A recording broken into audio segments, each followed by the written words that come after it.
Tonight on News Central 34. A gruesome discovery was made outside a Union Township Sam's Club.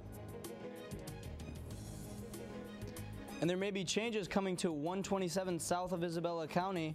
All these stories and more coming up on News Central 34.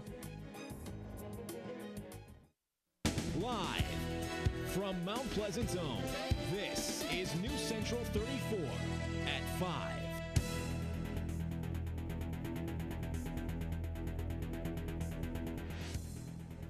Hello and welcome to News Central 34. In for Mary Clank, I'm Scott Elke. And I'm Randy Oja. Yesterday evening, local police responded to a report of a body laying in a field behind Mount Pleasant Sam's Club. Today, that body has been identified. Chris Judd has the details. That's right, Randy. A missing persons case in Isabella County is now closed. Isabella County Sheriff's Department confirmed in a press conference the body found was that of a missing Oakland County man. An anonymous male tipster called authorities around 7 p.m. last night, leading police to the body. Isabella County Sheriff's deputies responded to the field that was described. After a little searching, they did locate a body. He did fit the description of the missing individual, Mr. Poole. The clothing and physical features were exactly what was reported earlier. Poole, a 22-year-old Wolverine Lake resident, has been missing since February 5th. After being turned away from O'Kelly's bar, Poole was last seen on the corner of Bluegrass and Mission. Friends assumed he would find his way home.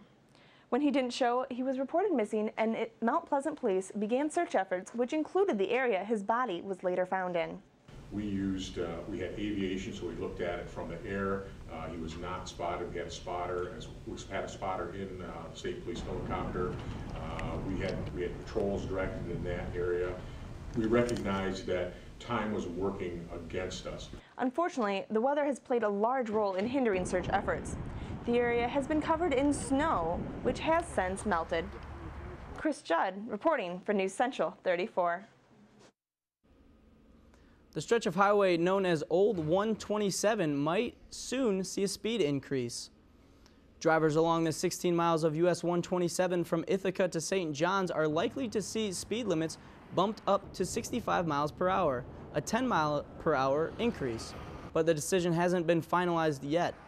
Officials say a public meeting will take place before the changes occur and that it will take 30 days after the meeting to update speed limit signs. Studies conducted by the Michigan State Police show an increase will likely improve safety as there will be less difference in the speeds of the drivers. And 16 of Michigan's 17 labor markets have seen an increase in unemployment rate from January. The only area that did not see an increase in unemployment was the Lansing East Lansing area, which remained unchanged from last year. Ann Arbor posted the lowest rate at 9.9%, while the Northeast Lower Michigan region showed a 20% rate. The overall seasonally adjusted unemployment rate from January was around 14.3%. A spokesman from the Department of Energy, Labor, and Economic Growth says the increase was modest and seasonal compared to last year. Republican leaders within the Michigan Senate are in the process of launching a full-scale investigation of the tax credits granted by the Michigan Economic Growth Authority. The investigation spawned from revelations that a nearly $9 million tax credit was granted to earlier this week to a company who has a CEO that is an ex-convict and is also violating his parole. Senate Majority Leader Mike Bishop says every credit previously granted will be examined to ensure no similar situations have occurred.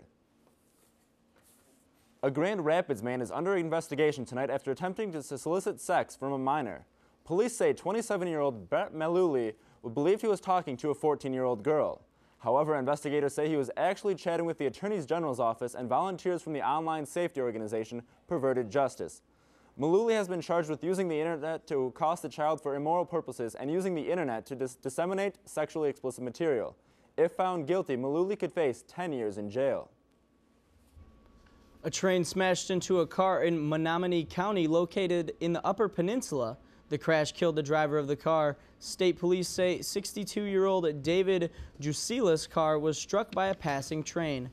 Jusila, who was a resident of Green Bay, Wisconsin, was crossing some railroad tracks in Menominee County when his car was struck by a passing train and was pronounced dead at an area hospital. Preliminary investigations shown that all lights and audible warnings were working at the time of the crash. In Grand Rapids, police shot and killed an armed man that they say fled a traffic stop.